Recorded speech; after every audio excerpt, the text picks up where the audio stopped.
Today is Monday, day 164.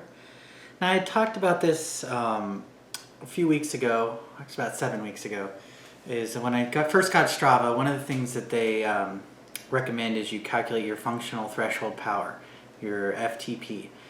And it's basically your all-out pace, what you could do going all out for 20 minutes straight, and then and you can extrapolate that out for 60 minutes. So previously when I had done it, I got 220 watts is what I averaged over a 20-minute ride. And it says every 4 to 6 weeks it's good to try it and see how you're improving.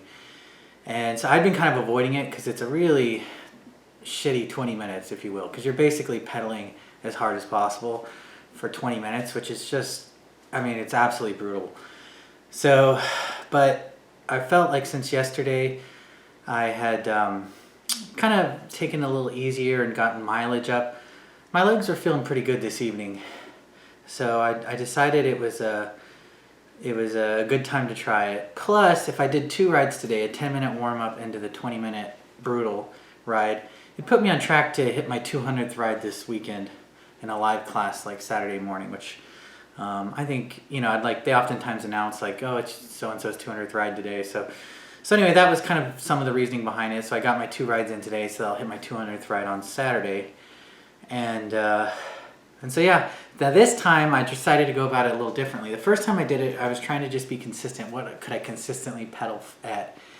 And so I kind of started off in the mid 220s, and gradually my average dropped to about 220 when I finished. And I had to stand up a few times because I was getting tired. This time I decided to just start out of the saddle. My goal was to do 1 minute out of the saddle as hard as possible, then 1 minute in the saddle, kind of recovering at around 200 watts. Not really a recovery rate, but enough to where I could get back, and push hard again and out of the saddle. So that was the goal. I couldn't do it. After my sprints were essentially had to go to 40 seconds because I couldn't hold them. And then so it'd be 40 seconds sprint, and then a minute and 20 in the saddle, 40-second sprint, and even that got gradually more and more tiring. So by the end, I could barely push it. Anyway, but I ended up with 244 watt average. So I boosted my FTP from 220 to 244. So I mean, that's a big increase over 6-7 weeks. And my heart rate was elevated the whole ride. 18 and a half minutes I was in the orange zone, basically in the 170s almost the whole ride, because I was never quite recovering. And gradually my peaks weren't getting as high. I couldn't really push hard into the 300 watts when I was pushing after the first couple. But yeah, it was a horrible 20 minutes. But again, I think it's worthwhile to do that once in a while if you're feeling up to it. So I think every 6 weeks is plenty. This was 7. So tough ride.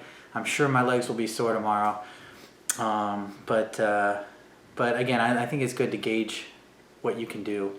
And the only way to do that is to really push yourself hard. So, I think I'll continue to do that. And plus I'm losing weight. So technically speaking, my watts to kilogram ratio is increasing as well. Because the more you weigh, kind of in some ways, you should be able to pedal a little harder. So at least especially when you're standing, because you can kind of use your body weight. So as you lose weight, it becomes, I think, even more impressive to get higher, thresholds and things like that. But anyway, so yeah, feeling good. I'm glad that's over with, and I am going to hopefully sleep well tonight if I didn't release too much lactic acid. I know sometimes when I push really hard, I sometimes too sore to sleep, but I'm tired, so hopefully I'll be able to sleep. Anyway, I'll see you tomorrow.